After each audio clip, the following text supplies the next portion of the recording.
how is everyone looking out in sunny Spain? Yeah, looking good. Everybody's turned up in good spirits, as you can expect. Obviously, they know they've got two huge games coming forward, so lots of smiles on faces. Obviously, it does help when the sun's shining. So, yeah, in good spirits. Any injury concerns out of the ordinary? Not at the moment, no. Obviously, got a couple of suspensions, but we lost Ryan Fraser, as you know, to injury. But everybody else, we've got a full bill of health, so fingers crossed that'll continue. How important is it that so much of the squad went through the last campaign and the playoffs and really know how to play in these games when a prize is on the line? Yeah, I mean, this group of players is getting more and more experience as we go along, and picking up caps, which is good. We had that huge experience in the summer, which put us in good stead for the World Cup qualifiers.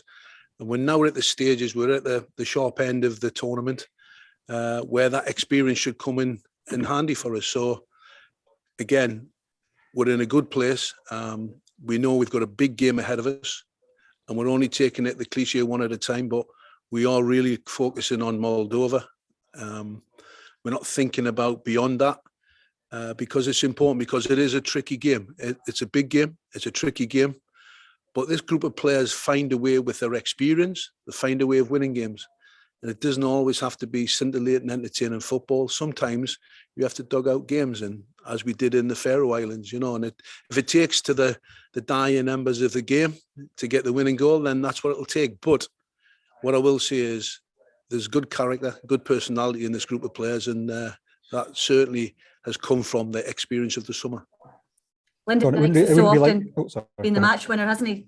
Lyndon Dykes has so often been the match winner. Without him, it's going to have to be somebody else. Everyone ready? Yeah, but that's somebody's opportunity. We've got some good quality in the group. There's players been waiting for their opportunities.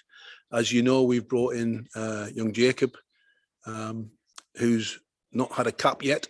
He's joined the group and fitted in really well. But we've got other players who can take Lyndon's place. And obviously it's up to the manager how we play. But we have players of quality in the group. The group is getting better quality-wise, and that's very important. So, he'll be a miss. He'll be with us, whether it's back in England, watching on TV, or joining up with us later in the week. So he'll be with us, he'll be roaring us on, and hopefully whoever comes in and takes his place makes it difficult for the manager to put him in the game against Denmark. John, you mentioned the need to maybe be patient, and it might take another late goal like the Faroes or whatever. It wouldn't really be Scotland, would it, if there were 2 or 3 early goals and you could coast through it? Well, they tell me they never make anything easy when they're in big tournaments. But again, when you know the personality of these guys, and when we sat there and we were banging on the door in the Faroe Islands and it wasn't opening up, we knew we still had faith in the group of guys to get us the result and get us over the line. And thankfully they did, to put us in a great position. But from what I've heard and the stories everybody's been telling me, Scotland don't make things easy. But, if you believe in your players and the players believe in what they're doing, then they should go there with confidence and hope that we can get the right result. What is it that you like about this group best? Is it their technical ability? Is it their mental side? What is it that you see? It's everything. You can see they find a way to win. So they've got a mentality that is strong, which is very important. We have some very good players, technical players, playing at a decent standard of football. But for me, it's more about their personalities. We've got a group of players who have actually got a strong personality to deal with pressurized situations. Because let's not face it. Let's be honest here. It's going to be pressurized on Friday night. Although we're away in Moldova, there's going to be a hint of pressure on them because we have to get the right result to finish in second place. But these players have such strong personalities and character that they can deal with that. Given what you say there, and given the other results in the group, it sounds to me like you've no doubt that Scotland will get the result they need on Friday. Well, I like to think we get the result that we need. And if you put all the factors together, then we should. But, we have to deal with a tough opposition who are going to make it very, very difficult for us. I mean, we've watched it.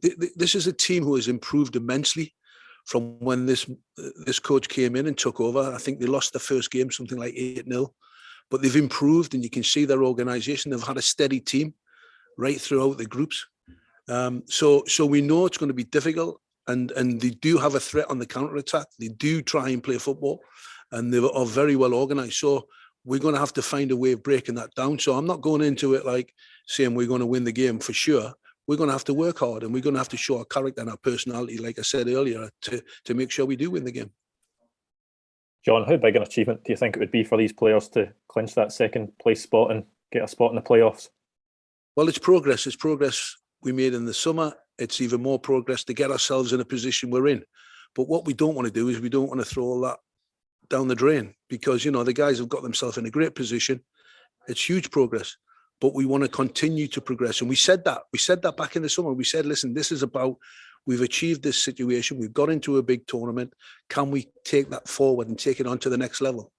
And we've actually got ourselves in a good position.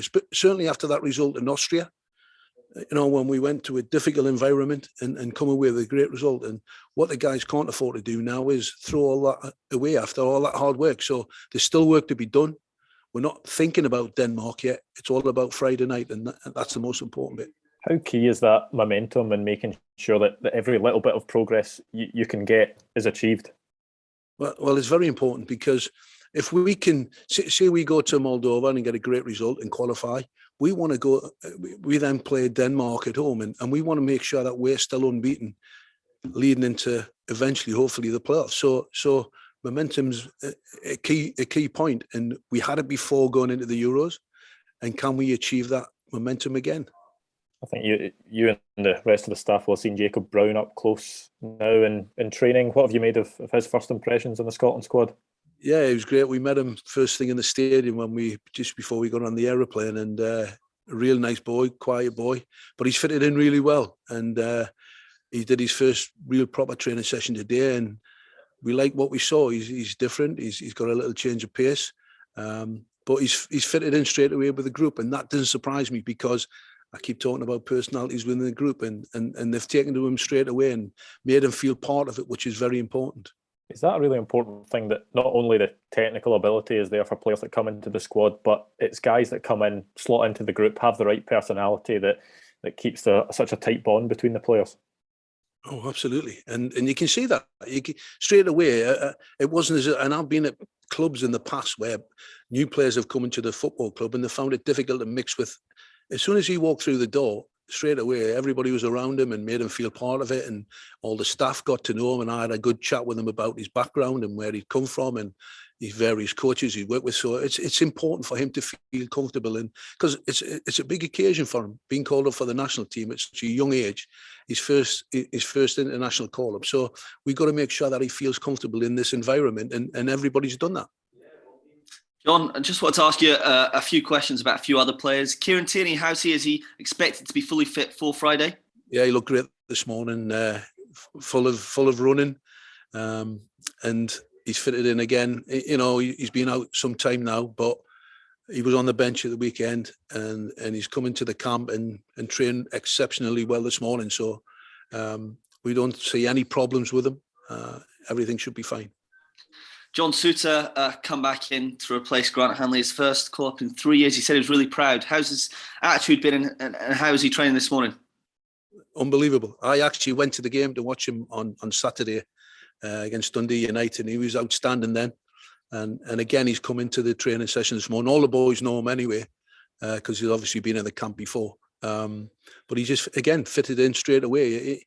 We've got, like I said, we've got a couple of new lads in the group, and you couldn't tell who the new guys were, because everybody's made to feel welcome. Everybody fits in and are part of it. And we just spoke to Kevin Nisbet there. I think he's only got 2 league goals so far for Hibernian in the season, but he could, of course, play on Friday, perhaps a bigger role with no Lyndon Dykes. The coaching staff confident, just like he is, that be no issues for him, and he's ready to step up. Yeah, he's ready. I've watched Kevin recently as well against Celtic, and he's ready to step up. But again, we'll have to see what formation we play, what team the manager picks. But he's ready, and he sees an opportunity himself on the training ground this morning. He sees an opportunity that he might get an opportunity to play up front. So he's been at it. He's worked extremely hard. So let's see what team the manager picks on Friday. John, how's your own fitness in case there's a late dramatic goal? I'm thinking of Serbia and a certain torn calf. You're going to have to watch your own celebrations. It's funny we were talking about that. Yeah, we were talking about that the other day because it's just over a year ago. It's almost a year ago, isn't it, since it happened? The injury's still there. Don't worry about it. But I won't be celebrating. There's no way I'll be celebrating like that again. Although I got close to it when we got the late goal against Israel at Hampden. That was nice. But I won't be doing anything silly this time because it took me a long time to recover. Listen, just a wee favour, if you don't mind, on behalf of my colleagues in the northeast of England. Are you happy to give a wee comment on Newcastle, their appointment of Eddie Howe and the takeover? We're just interested in your thoughts there, if that's okay. To be honest, I've kept away from it. I've stayed quiet over the whole situation when Steve lost his job, when the new owners took over, and obviously Eddie's been appointed. I don't really want to comment. What I will say is, this is a time now for the football club to go forward, and everybody's positive in the northeast, and hopefully we can get out of trouble and go forward and onwards and upwards. Thank you. Any final questions? John, you mentioned John Souttar there. Obviously, you watched him on Saturday. Does it help the fact as well that he's been playing in a back three and doing really well for Hearts, and bringing the ball forward, scoring a goal the other week? There was a really good goal. Is that absolutely help? Yeah, absolutely. That's a perfect fit. When you look at how he plays in the Hearts team, more or less the same system as we play. And like you say, you've answered the question really. The way he steps forward with the ball. I think in the game I watched, I think he gave the ball away once in 90 minutes or 95 minutes it was. He was outstanding, and that's what impressed me more than anything, because again, on Monday night, if he's called on to play on that position, then we are going to have some of the ball, and he's going to have to step in and keep possession. So that was also in my mind when we were looking at him. But he is suited to play in the system that we play. So it's a perfect fit. Thank you. Thanks, folks. Thanks. Cheers, guys. Thank you. Good luck. Thanks. Thank you both.